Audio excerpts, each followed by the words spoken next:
Hello and welcome to Frontrunner Motorsport. And I did watch the final round of the Formula 1 World Championship, but unfortunately I was too ill to make a video. It's about the 5th time I've been ill in the last few months, and it's really annoying. And I missed one of the most controversial races, at least talking about it anyway.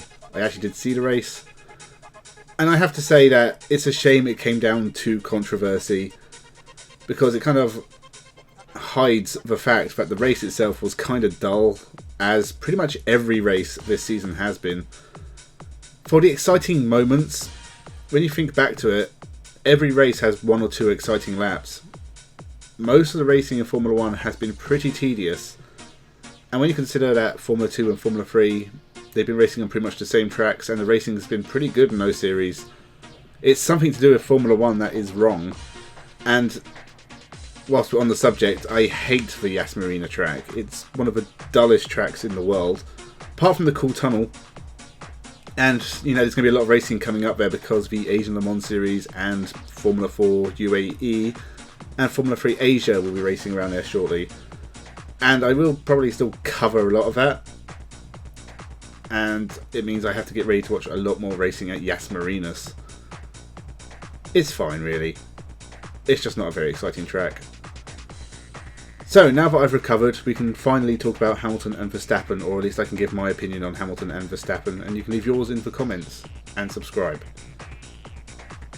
It was controversial, and everything we've seen from pretty much everyone in the world, including people like Harry Kane and probably the Queen, I don't know.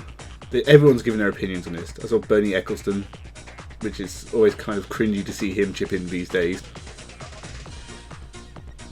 It's soured and overshadowed what has been a really good Formula 1 season for Max Verstappen. I do believe he really deserves to be champion. I think Mercedes have had more of an advantage than Red Bull this year. Maybe not at every track, but definitely towards the end of the year it did seem like it was shifting towards Mercedes. And maybe Lewis Hamilton should have won this championship. But at the end of the day, I think Max Verstappen has been a 10 out of 10 driver. Can't fault him at all. Yes, he's been aggressive, and a lot of the things he's done have been borderline illegal or against the rules. But I think both Red Bull and Mercedes have gotten punished and gotten away with their fair share of things this year. You know, overall, the rulings have been fairly equal, as much as Toto Wolff and Christian Horner bitch about it. And of course, all the Lewis Hamilton fans were out in force. It's not all of them, it's just a minority of them. Generally really annoying. I've had comments on a few videos, and it's always the same thing, and they're so dull. So, that's been fun. I'm glad Verstappen won. I do truly believe he deserved it. It's been a hard year, and he's still young, and it's nice to see a young champion taking his first steps towards possibly greater things. I don't think it's unreasonable to expect more from Max Verstappen in the future. There's going to be more championships, more wins. One day we can talk about him being a record breaker. First Dutch champion. I think a nation that in motor racing has suffered a lot, because I did the top 10 list of Dutch drivers in Formula 1, and the rest are like Jos Verstappen and Christian Albers and Geers van Lennep. Fine people, I'm sure, most of them, but not great world-destroying monsters of motorsport. So, the controversy, the safety car, the stewards, Michael Massey, the last lap. It was a mess, and regardless of what you think, this is the way Formula 1 is going. For years they've lent heavily on gimmicks, even back when Bernie Ecclestone was in charge, before the American takeover.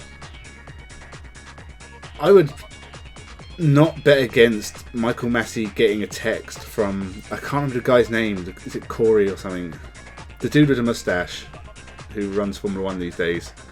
I wouldn't bet against him texting Michael Massey saying let those cars go. And like Michael Massey, he's probably the fall guy and is going to get like a big payoff secretly on an island with a helicopter and a briefcase involved. Because this is what they want. They want controversy and stories. I don't think it's too out of the question that this championship in particular, was heavily manufactured by a desire to have good ratings and make money for sponsors and make money for Formula One. Absolutely. I mean, I think you've seen it in NASCAR for years, where if there's a lack of drama, they will create it. Again, with NASCAR, I wouldn't bet against them paying drivers to get into fights, because it gets very silly at times. And I can see Formula One totally going that way.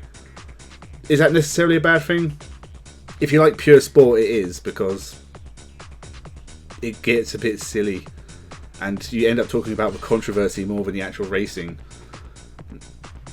But at the same time, as fans, we are here to be entertained, and this was entertaining.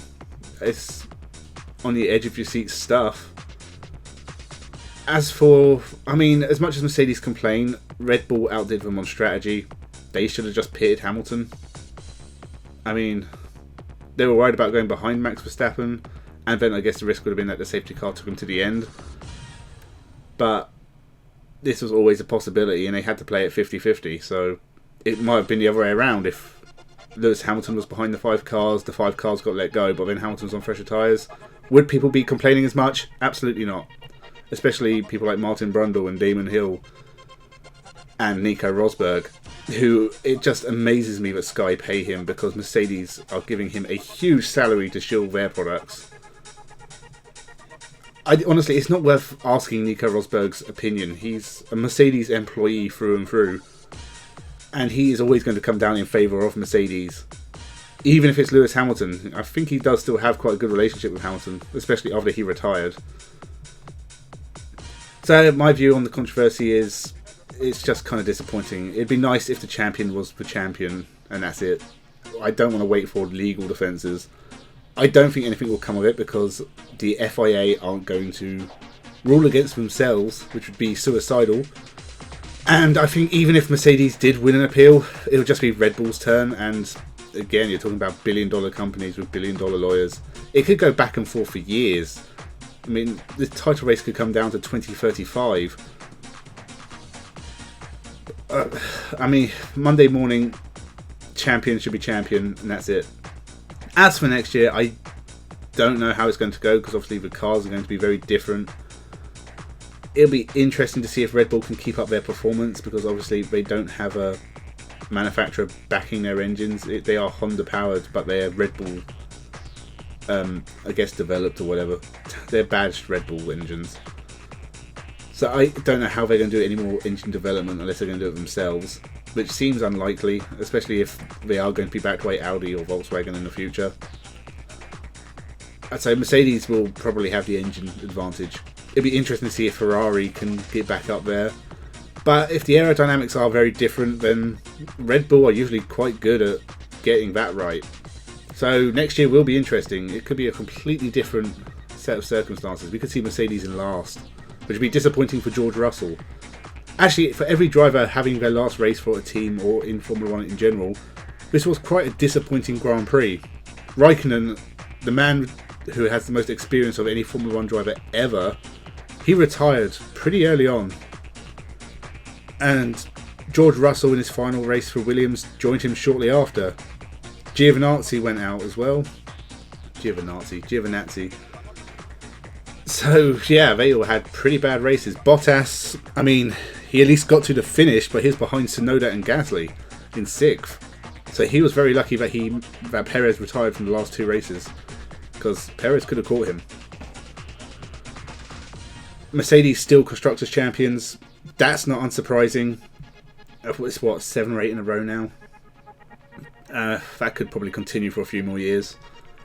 George Russell's going to be interesting in a Mercedes, because as a young man he's going to be hungrier and probably more willing to take risks and ignore team orders if necessary to try and fight Hamilton. It'd be nice to see 2 Mercedes in the title fight with a Red Bull. Maybe 2 Red Bulls if Sergio Perez can take that extra step forward. And, you know, Sergio Perez has been a revelation in the second half of the year. He has really taken to the car now.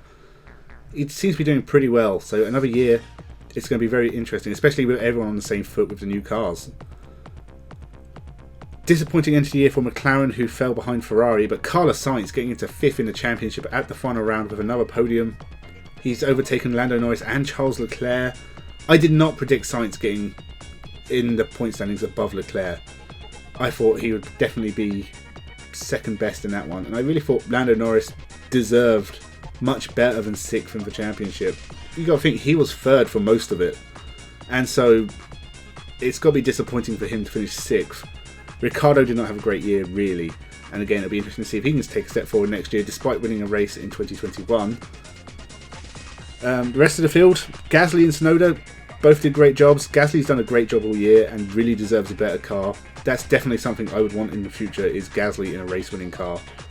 Tsunoda showed a lot more of the promise he showed at the start of the year. 4th, his best finish of the year. I mean, I think he still finished 14th in the point standings, but I think that leaves him... That's got to be a confidence booster for next year. Aston Martin had a disappointing end to the year.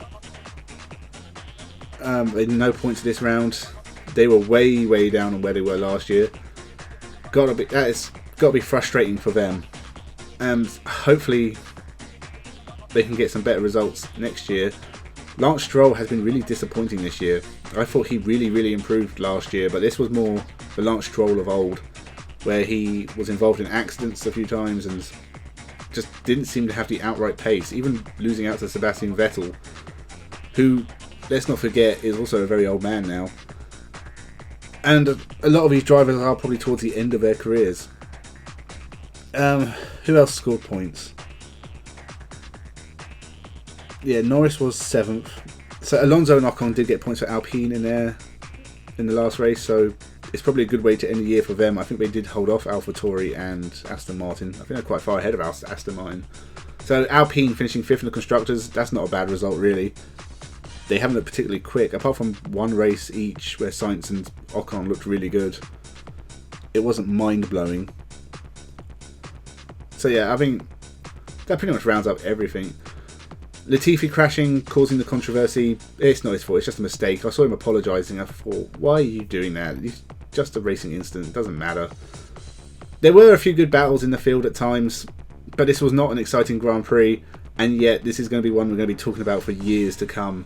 And in the next few months, who that champion might actually be, if Mercedes can be successful in their appeal, or will Red Bull still be there at the top for the first time in, 8 years?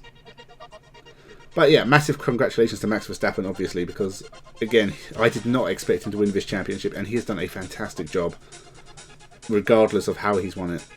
And it's almost a shame that this is how it was won. But looking forward to 2022. I will be doing my reaction video to my predictions probably tomorrow or the day after. We'll have the next round of the Touring Car Driver Tournament, so if you haven't watched the last few videos, make sure you go and vote on those. New one up probably Friday or Saturday. Beyond that, I'll probably do a reaction to my F1 2022 grid predictions video, which was so wrong. So many of those drivers are not on that list. And Extreme E is this Sunday. It's kind of the last racing action of 2021. There'll be One Race Wonders coming up as well, and probably more F1 Underrated, and a few other things. And there was a big project I was going to be working on in November. I'm hopefully going to get the first one up on Sunday, so make sure you subscribe for that. And thank you for watching. I hope you really enjoyed the Formula 1 this year. Have a good one.